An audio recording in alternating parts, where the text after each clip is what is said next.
سورہ شعراء آیت نمبر 10۔ اعوذ باللہ من الشیطان الرجیم، بسم اللہ الرحمن الرحیم۔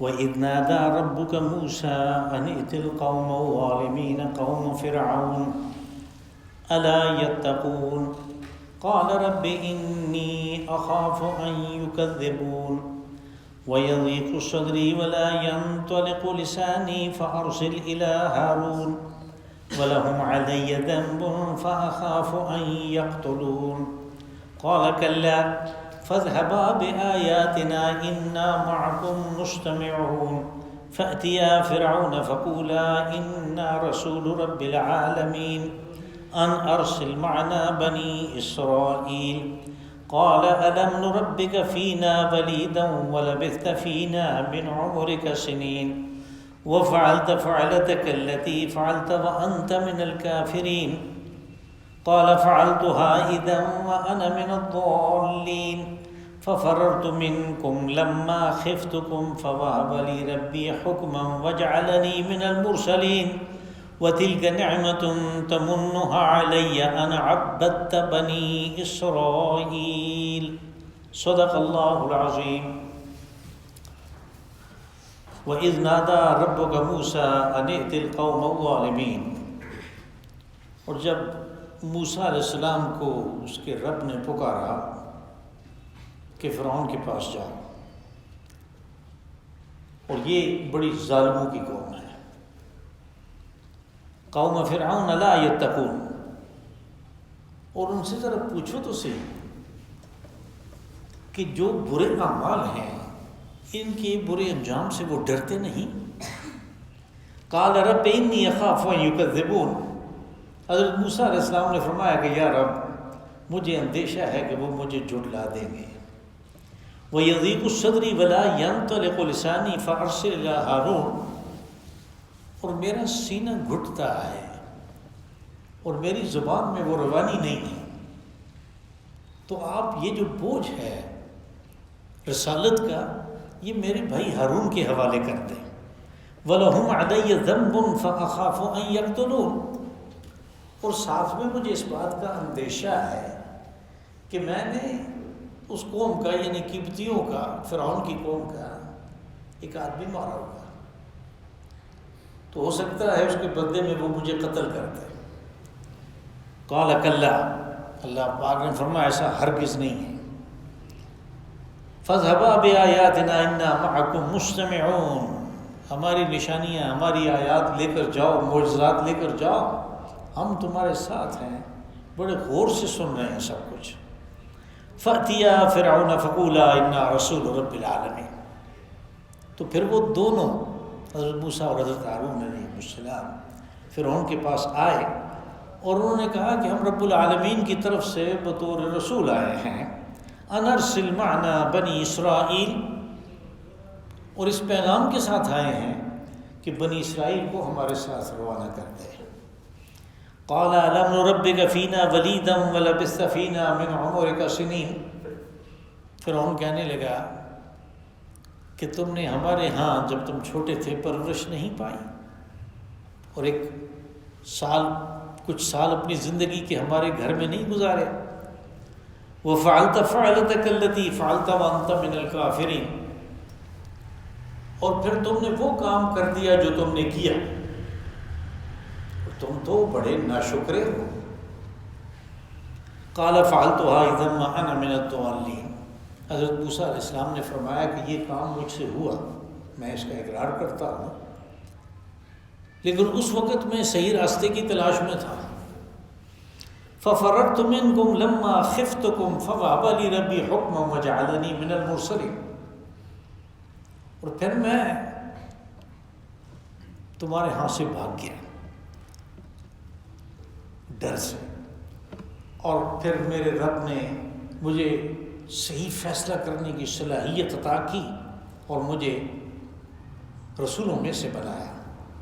وَتِلْكَ نِعْمَةٌ تَمُنُّهَا عَلَيَّ أَنْ عَبَّدتَّ بَنِي إِسْرَائِيلَ، اور واقعی تیرا میرے اوپر بڑا احسان ہے کہ تیرے گھر میں میری پرورش ہوئی اور سالہ سال تک میں وہاں رہا۔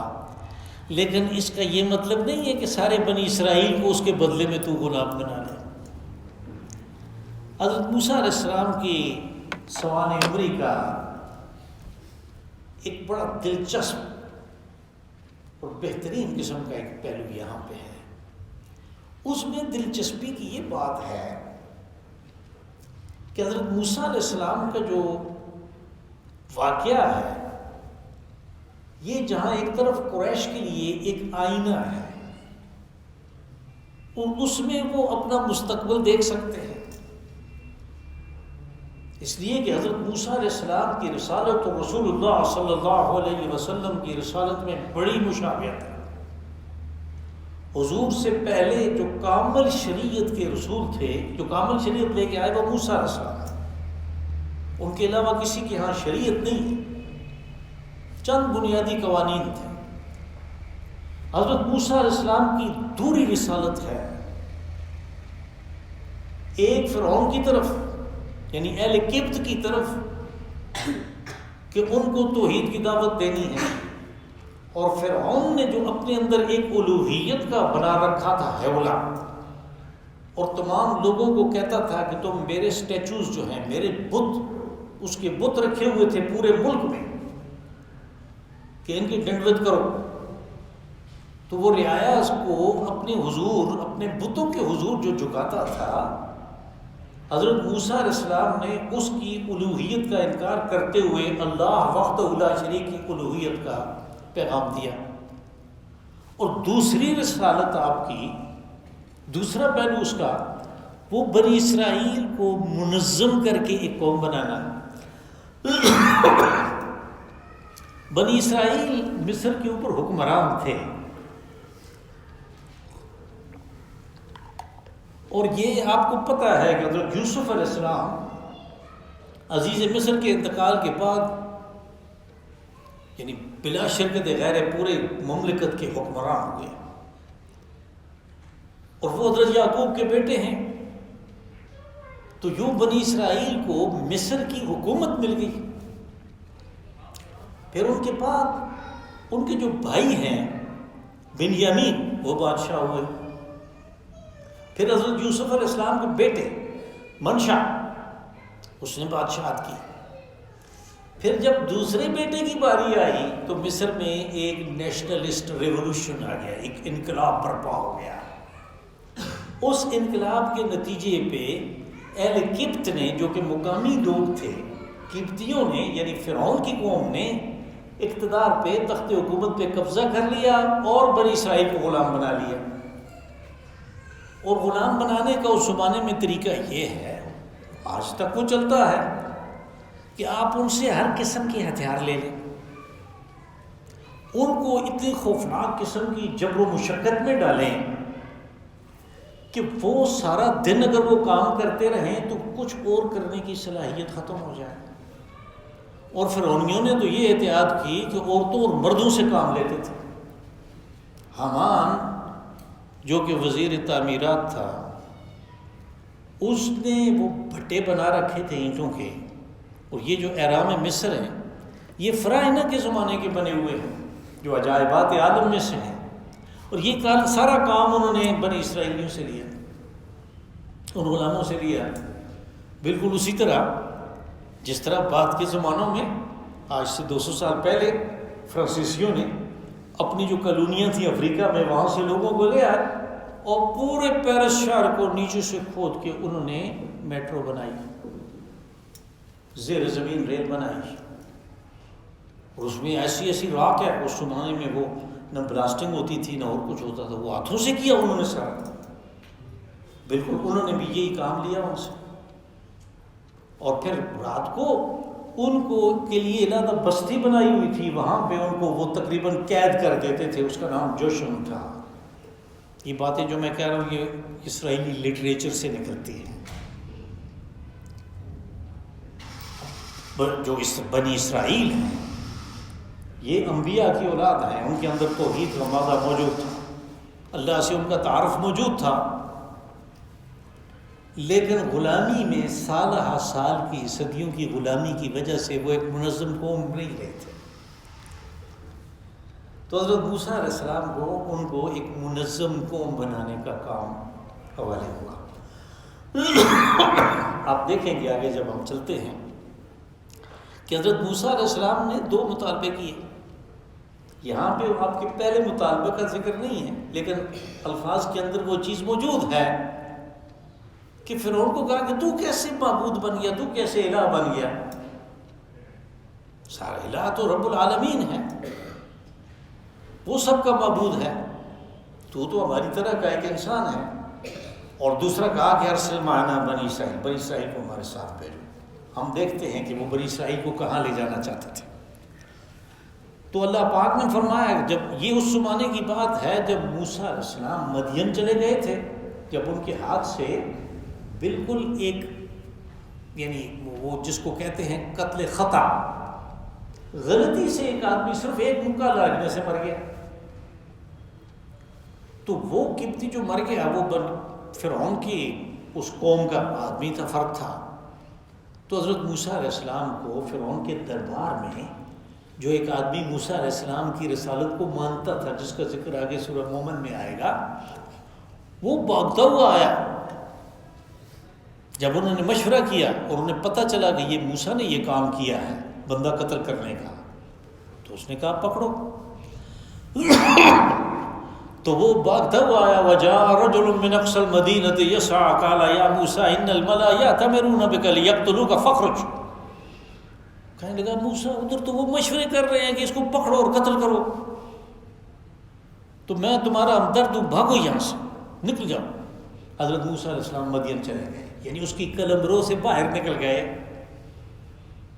یہ مدین کون سی جگہ ہے؟ یہ مدین اب سعودی عرب میں ہے۔ جب آپ نقشہ دیکھتے ہیں تو وہ جو ریڈ سی بحر احمر جاتا ہے تو اوپر جا کے وہ آپس میں مل جاتا ہے۔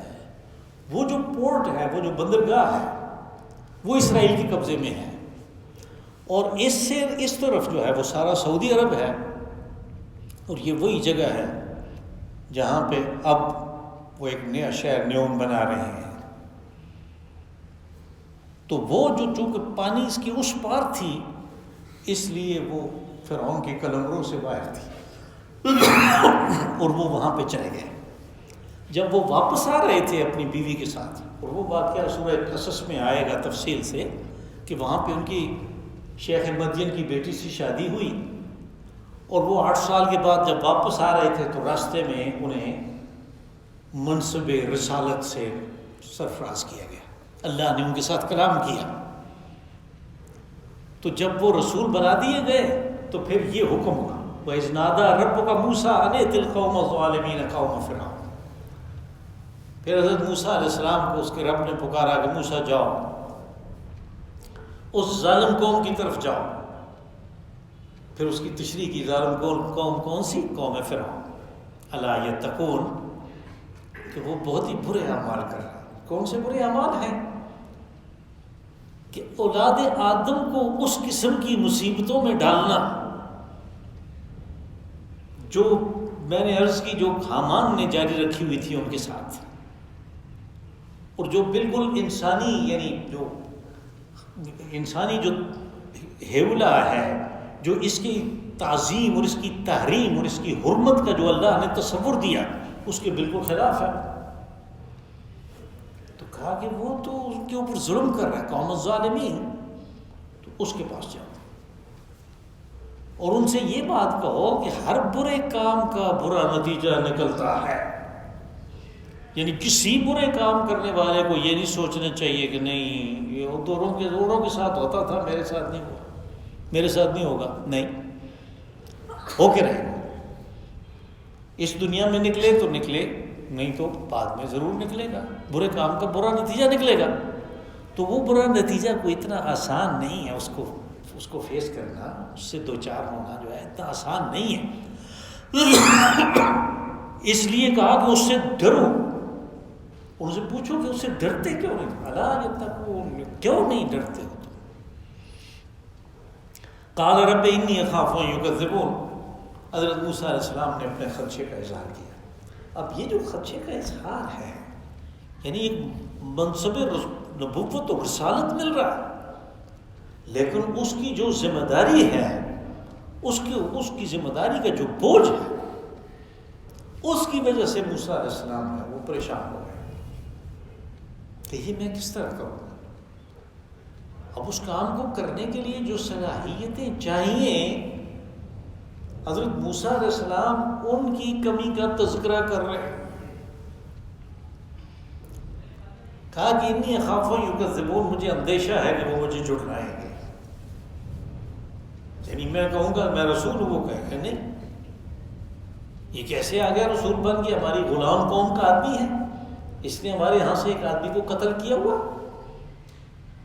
تو اس بات کا اندیشہ انہوں نے ظاہر کیا اور کہا کہ وَلَهُمْ عَلَيَّ وَلَا يَنْطَلِقُ لِسَانِي وَيَضِيقُ صَدْرِي وَلَا يَنْطَلِقُ لِسَانِي، کہ میرا تو سینہ بیچتا ہے، گھٹتا ہے، یعنی میرے پاس علم کم ہے.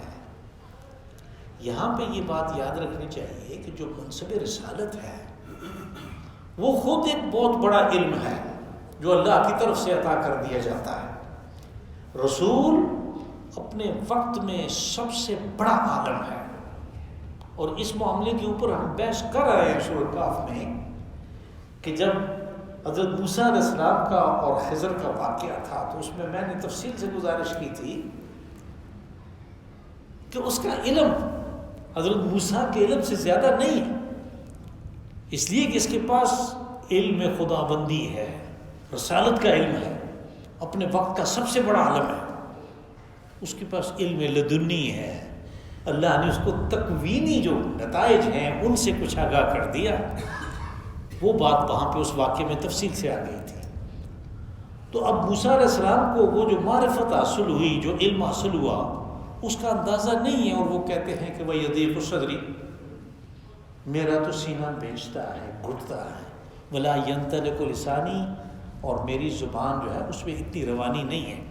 یہ واقعہ چونکہ کم از کم 3 دفعہ پہلے بھی آ چکا، سورہ اعراف میں، سورہ ہود میں، اور پھر سورہ طٰہٰ میں. اس کے علاوہ بھی مختصر اس کے جو حصے ہیں قرآن پاک میں جو ہم پڑھ آئے ہیں سو اس میں آتے رہے ہیں. تو وہاں پہ میں نے گزارش کی تھی کہ یہ جو بات ہے بلا ینطلق لسانی، اس کے ساتھ جو جوڑے گئے فضول قسم کے قصے ہیں ان کا قرآن و حدیث کی جو دیا گیا علم ہے اس کے ساتھ کوئی تعلق نہیں. وہ ایک یہودی روایت ہے کہ حضرت موسیٰ علیہ السلام کی زبان میں لکنت تھی، یعنی جب وہ کہتے ہیں کہ ولا ینطلق لسانی تو ایک لکنت تھی. لیکن یہ بات سمجھنے کی ہے کہ جب کسی کی زبان میں لکنت ہو تو وہ جس مجلس میں بھی جائے گا لوگ اس کے ساتھ مذاق کرتے ہیں. اور رسول اور نبی کی شان کے خلاف ہے کہ وہ اللہ کی طرف سے دیے گئے علم کے مطابق بات کر رہا اور کوئی اس کے ساتھ مذاق کر رہا اس کی باتوں کی وجہ سے. یہاں ینطلق لسانی یہ ہے کہ کسی کی کوئی فصیح اللسان ہوتا ہے اور کوئی نہیں ہوتا. دوسری بات یہ ہے کہ ان زمانوں میں جو کچھ تھا وہ سارے کا سارا تقریر کی شکل میں تھا. یعنی آج کل کی طرح ہر وقت مواد جو ہے چھپنے چھپانے کا یہ جو پرنٹنگ ہے، اخبار ہے، رسالے ہیں، موبائل ہیں، پھر اس کے بعد ہم نے کیا کچھ دیکھا کہ ٹیلیکس ہو رہا ہے، یہاں پہ ٹائپ کر رہے ہیں اور نیو یارک میں ٹائپ ہو رہا ہے. وہ بھی زمانہ ختم ہو گیا، پھر فیکس شروع ہو گئے، اور اب واٹس ایپ نے اور ان چیزوں نے کیا کچھ کر دیا. یہ کچھ نہیں تھا لکھنے لکھانے والی بات. اس لیے سب سے اہم بات جو ہے وہ تقریر تھی. حضرت موسیٰ علیہ السلام نے اپنی عاجزی کا اظہار کیا کہ میرے پاس وہ زبان نہیں ہے، یعنی فصیح اللسان نہیں ہوں میں. اور چونکہ انہیں نظر آتا تھا کہ میرے بھائی ہیں جو کہ حضرت ہارون تھے علیہ السلام، اور حضرت موسیٰ علیہ السلام سے عمر میں بڑے تھے، 3 سال بڑے تھے. کہا کہ فارسل الی ہارون، کہ یہ ذمہ داری آپ میرے بھائی ہارون کو دے دیں. سورۃ طٰہٰ میں یہ بات ہے کہ حضرت موسیٰ علیہ السلام نے فرمایا کہ آپ نے جو ذمہ داری میرے قدموں پہ ڈالی ہے میں اٹھانے کے لیے تیار ہوں، لیکن مجھے ایک وزیر کے طور پہ، نائب کے طور پہ میرا بھائی عطا کر دیں۔ تو آپ کی وہ دعا قبول ہوئی۔ وَلَهُمْ عَلَيَّ ذَنبٌ فَأَخَافُ أَن يَقْتُلُونِ، پھر اپنی ایک اور اندیشے کا ظاہر کیا کہ میں نے تو ان کے ہاں کا، ان کی قوم کے ایک فرد کو قتل کیا ہوا ہے، تو میرے اوپر تو ایک گناہ کا بار ہے، وہ مجھے اندیشہ ہے کہ وہ مجھے بدلے میں قتل کر دیں گے۔ قال کلا، حضرت موسیٰ علیہ السلام کے جو خدشات تھے ان میں سے جو ایک ہے کہ وہ مجھے قتل کر دیں گے، اس کی مان اللہ نے تردید کر دی کہ ایسے ہرگز نہیں ہوگا۔ کلا فَاذْهَبَا بِآيَاتِنَا إِنَّا مَعَكُمْ مُسْتَمِعُونَ، کہا تم جاؤ دونوں۔ اب یہاں پہ معلوم ہوتا ہے کہ حضرت موسیٰ علیہ السلام کی وہ دعا جو سورۃ طٰہٰ میں ہے وہ قبول ہوئی۔ حضرت ہارون کو ان کا ساتھی بنا دیا گیا، دونوں کو منصب رسالت پہ سرفراز کیا گیا اور کہا کہ آپ دونوں بطور رسول جائیں اور ہماری معجزات لے کر جائیں۔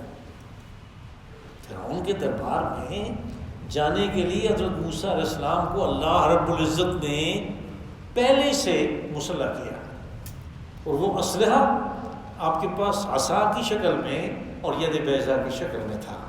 بعد میں حضرت موسیٰ علیہ السلام کو اور بھی معجزات عطا ہوئے، لیکن یہ ایسا معجزہ ہے کہ جو فرعون جیسے مطلق العنان اور اس قسم کے جابر حکمران کے دربار میں جانے کے لیے ضروری تھا، اس لیے کہ اس زمانے کی تاریخ سے پتہ چلتا ہے اور یہودی لٹریچر میں بھی یہ بات آتی ہے کہ فرعون کے دربار تک پہنچنا اور وہاں جانا اندر جو ہے وہ اتنا آسان کام نہیں تھا سیکیورٹی کی وجہ سے۔ لیکن جب وہ جو مختلف مراحل پہ دربان تھے، جب انہیں پتہ چل گیا کہ یہ جب آتا ہے اس کو ہم نہیں چھیڑ سکتے کہ یہ عصا پھینکے گا اور وہ اژدہا بنتا ہے۔ اب وہ اژدہا بھی، یعنی آپ نے دیکھا ہوگا کہ جو بڑے سائز کے سانپ ہیں وہ آہستہ چلتے ہیں، تیز چلنے والے سانپ چھوٹے سائز کے ہوتے ہیں۔ اس کے لیے لفظ استعمال ہوا اژدہا، بڑا سانپ، لیکن حیۃ تسعی، وہ بڑا ہونے کے باوجود وہ زیادہ تیز جو ہے وہ چھوٹے سانپوں کی طرح، اب اس سے کون نہیں ڈرے گا۔ تو حضرت موسیٰ علیہ السلام کو یہ دے کر اللہ نے مسلح کر کے بھیجا، تو وہ جو ہی جاتے تھے، وہ جو دربان ہیں وہ راستہ چھوڑ دیتے تھے، دروازے کھول دیتے تھے، جاؤ آپ جائیں گے اور فرعون جائیں گے۔ تو یہ کہا کہ ہمارے معجزات لے کے جاؤ، پھر دیکھتے ہیں وہ کیا کرتا ہے۔ انا مستمعون، اب ایک دفعہ پہلے بھی یہ لفظ آیا، میں نے کہا کہ سمع یسمع جو ہے وہ سننے کے لیے استعمال ہوتا ہے، یہاں پہ استماع استعمال ہوا، تو یہ جو اس فعل کی یہ جو شکل ہے اس میں تھوڑا سا فعل کے معنی میں اضافہ ہو جاتا ہے۔ یہ غور سے سننے کے لیے، کان لگا کے سننے کے لیے، دماغ کی کھڑکیاں کھول کے سننے کے لیے استعمال ہوگا۔ یہی وجہ ہے کہ یہی لفظ استعمال ہوا، کہا فَإِذَا قُرِئَ الْقُرْآنُ فَاسْتَمِعُوا لَهُ، جب قرآن پاک پڑھا جا رہا ہو تو غور سے سنو، توجہ کر کے سنو، دماغ کی کھڑکیاں کھول کے سنو۔ یہ کرو گے تو لعلکم ترحمون، تمہارے اوپر رحم ہوگا۔ یہاں پہ اللہ پاک نے فرمایا کہ ہم بڑے غور سے دیکھ رہے ہیں، سن رہے ہیں سب کچھ، تم جاؤ، تمہارے جو اندیشے ہیں وہ ہم نے دیکھ لیے۔ فَأْتِيَا فِرْعَوْنَ فَقُولَا إِنَّا رَسُولُ رَبِّ الْعَالَمِينَ، تو وہ دونوں آئے فرعون کے پاس، انہوں نے کہا کہ ہم رب العالمین کے رسول ہیں۔ اب فرعون اپنے آپ کو رب کہتا ہے، یہاں انہوں نے کسی اور رب کو تعارف کروا دیا، رب العالمین۔ تو پھر دوسری جگہوں پہ فرعون کا یہ اعتراض بھی ہے کہ وہ رب العالمین کون ہے، تو حضرت موسیٰ علیہ السلام نے اس کا بھی جواب دیا۔ اب یہاں پہ یہ بات ہے کہ وہ گئے اور انہوں نے کہا کہ ہم رب العالمین کی طرف سے رسول ہیں، اور انہوں نے کہا کہ ہمارے ساتھ بنی اسرائیل کو بھیج دیں۔ یہ جیسے میں نے گزارش کی کہ حضرت موسیٰ علیہ السلام کی جو دوری رسالت ہے، یہ دونوں آیات اس کا خلاصہ ہے، اور یہ سارا کام جو ہوا 60 سال میں ہوا، یعنی فرعون کے اور حضرت موسیٰ علیہ السلام کے درمیان یہ دونوں باتیں کہ ایک تو یہ کہ اللہ وحدہ لا شریک ہے، تمہارا اور ہمارا خالق و مالک وہی ہے، اور دوسرا یہ کہ بنی اسرائیل کو تو میرے ساتھ جانے دے، ہمارے ساتھ بھیج دے اس کو۔ یہ دونوں باتیں چلتی رہی، یہ ڈائلاگ چلتا رہا فرعون کے دربار میں 60 سال تک۔ پہلی بات جو تھی توحید کی، وہ تو سوائے ایک آدمی کے جس کا ذکر قرآن پاک میں ہے، جو فرعون کی قوم کا تھا، اور شاید ہی کوئی ایمان لایا ہو۔ بعد میں یہ چیز ہمیں ملتی ہے کہ جو بنی اسرائیل ہیں وہ تو ایک خاندان ہے، لیکن جو یہود ہیں ان میں وہ لوگ بھی ہیں جو کہ اس مذہب کو، حضرت موسیٰ علیہ السلام کی رسالت کو قبول کیا، لیکن بنی اسرائیل نہیں ہے۔ تو جہاں پہ یہود کا لفظ استعمال ہوا وہ ہے، سارے کے سارے اس میں آ جاتے ہیں۔ تو ان میں ہو سکتا ہے کچھ قبطی بھی ہوں، اہل کیف سے ایک آدمی جو موسیٰ علیہ السلام کا بعد میں نائب ہوا، یوشع بن نون، وہ قبطی تھا۔ تو یہاں پہ انہوں نے کہا کہ بس ان کو ہمارے سوال یہ پیدا ہوتا ہے کہ حضرت موسیٰ علیہ السلام ان کو کہاں لے جانا چاہتے تھے؟ تو حضرت موسیٰ علیہ السلام ان کو کہا کہ ہم ان کو بیابان میں لے جائیں گے 3 دن کے لیے۔ اب بیابان میں 3 دن کے لیے لے جا کے ان کی یہ تربیت کرنا مقصود تھا کہ بھائی اگر تم اپنی تنظیم درست کر لو تو تم غلامی سے نکل سکتے ہو۔ اس کی بنیادی وجہ یہ ہے کہ ان کی تعداد اہل قبط سے زیادہ تھی، اور دوسرا یہ کہ ان کی جو ملٹیپلیکیشن ہے، یعنی ان کے ہاں جو پیدائش ہے، جو ہر خاندان میں کتنے بچے پیدا ہوتے ہیں، قبطیوں سے زیادہ تھے بنی اسرائیل۔ تو بنی اسرائیل کی طرف سے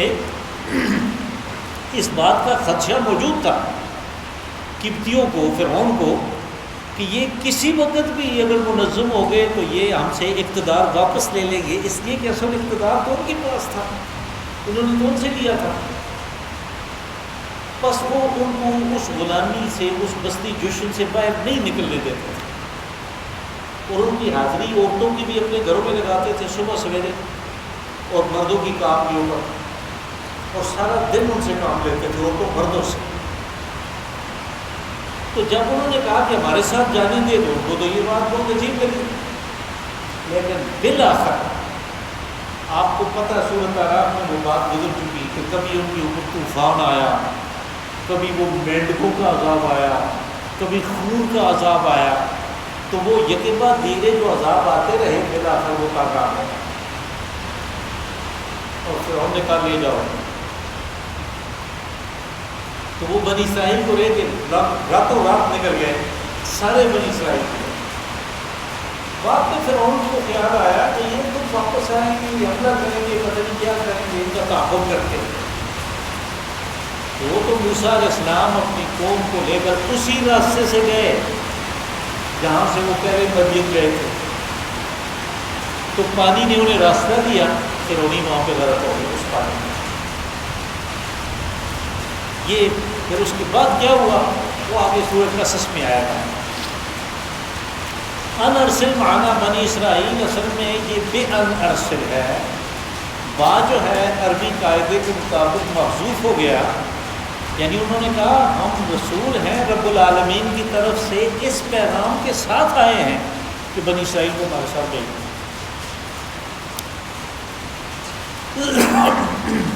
قال الم نربک فینا ولیدا ولبثت فینا من عمرک سنین۔ تو فرعون نے کہا جواب میں کہ تم تو چھوٹے سے ہمارے گھر میں پرورش پائی، تم وہی جو واقعہ ہے نا، ان کی والدہ نے ان کو ٹوکرے میں ڈال کے دریا میں ڈال دیا، اور پھر فرعون کی بیوی نے ان کو نکلوا لیا، اور وہاں ان کے گھر میں پرورش ہوئی۔ تو وہ جو پرورش کا احسان ہے فرعون وہ جتلا رہا۔ وَلَبِثْتَ فِينَا مِنْ عُمُرِكَ سِنِينَ، اور کہا کہ ایک زمانہ تم نے کچھ سال، سنین سال، سن کی جمع ہے، سال کو کہتے ہیں، ہمارے درمیان گزارا ہے، یعنی ہمارے گھر میں پرورش پائی، کھایا پیا سب کچھ تم نے. وہ فعلت فعلتک الذی فعلت وانت من الکافرین، تو کہا کہ تم نے وہ کام کیا جو تم نے کیا. یعنی فرعون نے یہ نہیں کہا کہ تم نے قتل کیا، بلکہ اس کو مبہم رکھا، اس لیے کہ ان کے ہاں قانون موجود تھا قتل کی کیا سزا ہے، لیکن مبہم اس لیے رکھا کہ تم نے وہ کیا جو کیا، یعنی قتل بھی کیا اور بھاگ بھی گئے. اس کی جو مزید گمبھیرتا ہے اس کو واضح کرنے کے لیے اصل معاملے کو مبہم رکھا. وانت من الکافرین، کافر سے مراد اس کا جو اصل لغوی مفہوم ہے ناشکرا، یعنی ہم نے یہ احسان کیا تمہارے اوپر اور تم نے یہ بدلہ دیا کہ ہمارا آدمی قتل کر دیا. قال فعلتها اذا ما انا من الضالین، حضرت موسیٰ علیہ السلام نے اقرار کیا کہ ہاں یہ کام تو مجھ سے ہوا ہے، لیکن یہ اس زمانے کی بات ہے کہ جب میں سیدھی راہ کو تلاش کر رہا تھا. عام طور پہ ہم اس کا ترجمہ کرتے ہیں ضالین کا گمراہ، تو سورہ فاتحہ میں بھی ہے ضالین آخر میں، تو گمراہ ہم اس کا معنی کرتے ہیں. گمراہ اس کا لفظی معنی جو ہے یعنی جس سے راستہ گم ہو گیا، تو راستہ ہدایت ہے، کہ میں ہدایت کی تلاش میں تھا اس وقت، ہدایت یافتہ نہیں تھا، مجھ سے یہ کام ہوا. لیکن وہ قتل خطا ہے. حضرت موسیٰ علیہ السلام نے جیسا سورۃ قصص میں بات آئے گی مان توبہ بھی کی اور ساتھ میں اس بات کا اقرار کیا کہ یا اللہ آپ نے بڑا احسان کیا میرے اوپر کہ مجھے اتنی زبردست جسمانی طاقت عطا کی کہ ایک پنچ سے پورا ایک جوان آدمی ڈھیر ہو گیا، تو میں آئندہ کسی بھی شخص کی حمایت میں ایسی حرکت نہیں کروں گا. سورۃ قصص میں یہ بات آئے گی تفصیل سے. تو حضرت موسیٰ علیہ السلام نے اقرار کیا، کہا اس وقت میں سرگشتہ تھا، گم کردہ رہا تھا. فَفَرَرْتُ مِنْكُمْ لَمَّا خِفْتُكُمْ فَوَهَبَ لِي رَبِّي حُكْمًا وَجَعَلَنِي مِنَ الْمُرْسَلِينَ. تو میں نے گزارش کی کہ وہ جو معاملے کی گمبھیرتا ہے اس میں قتل اور پھر بھاگنا شامل تھا. تو حضرت موسیٰ علیہ السلام نے دوسرے پہلو کا جواب دیا. پہلے کا تو اقرار کیا، دوسرے پہلو کا جواب دیا کہ میں بھاگ گیا کیونکہ مجھے اس بات کا اندیشہ ہوا پکڑ لیں گے، مجھے بھی قتل کریں گے. لیکن میرے بھاگنے کا یہ نتیجہ ہوا کہ میرے اللہ نے مجھے فیصلہ کرنے کی صلاحیت، یہ جو حکم ہے اس سے مراد کسی بھی شخص کے پاس جو صحیح فیصلہ کرنے کی صلاحیت ہے. اور ہر شخص کی زندگی میں ہر لمحے اس کے پاس مختلف آپشن ہوتے ہیں. ایک آدمی بیٹھا ہوا وہ کیرم بورڈ کھیل رہا ہے، اب ادھر اذان ہو گئی ہے، اب اس کے پاس دو آپشن ہیں، یا تو اذان کی آواز پہ لبیک کہہ کے اس کو چھوڑ کے وہ مسجد آ جائے، یا اس کو ابلیس کہتا ہے کہ نہیں بازی ختم ہونے والی ہے، بس ابھی کوئن کور ہو جائے گی. اس کے پاس آپشن ہے. جس کے پاس صحیح فیصلہ کرنے کی صلاحیت ہوگی وہی صحیح فیصلہ کرے گا. معاملہ تو بڑا آسان نظر آتا ہے لیکن اس کے لیے صحیح صلاحیت چاہیے. حکم یہ وہ چیز ہے جس کی دعا حضرت ابراہیم علیہ السلام نے کی، رب ہب لی حکما والحقنی بالصالحین. یعنی آپ ہجرت کر رہے ہیں گھر سے، باپ نے نکال دیا، اب کہاں جانا ہے، کیا کرنا ہے، کیا نہیں کرنا، ہر معاملے میں صحیح فیصلہ کرنے کی صلاحیت چاہیے. تو وہ دعا کرتے ہیں رب ہب لی حکما والحقنی بالصالحین، یا مجھے صحیح فیصلہ کرنے کی صلاحیت عطا کر. اور یہ نبوت کے جو بنیادی صفات ہیں ان میں سے حکم. جب بھی قرآن پاک میں حکم اور علم مل کے آئے تو اس سے مراد ہی نبوت ہے. وَجَعَلَنِي مِنَ الْمُرْسَلِينَ، اور پھر اس نے مجھے رسولوں میں سے بنایا. وَتِلْكَ نِعْمَةٌ تَمُنُّهَا عَلَيَّ أَنْ عَبَّدْتَ بَنِي اسرائیل۔ حضرت موسیٰ علیہ السلام نے فرمایا کہ یہ تم احسان جتلا رہے ہو کہ تمہارے گھر میں پرورش پائی، ایک عرصہ میں رہا، تو کیا اس احسان کا یہ بدلہ ہے کہ تم سارے کے سارے بنی اسرائیل کو غلام بنا رہے ہو؟ یہ اس لیے کر رہے ہو، تم نے اس لیے ان کے غلام بنایا ہوا ہے، مجھے میری پرورش کی ہے۔ یہ کوئی جوڑ نہیں ہے، یہ کوئی صحیح بات نہیں ہے، اس لیے آپ نے یعنی یہ بطور اعتراض اس کے اوپر یہ بات ہے۔ اللہم صلی وسلم وبارک وانعم علی عبدک ورسولک ونبیک محمد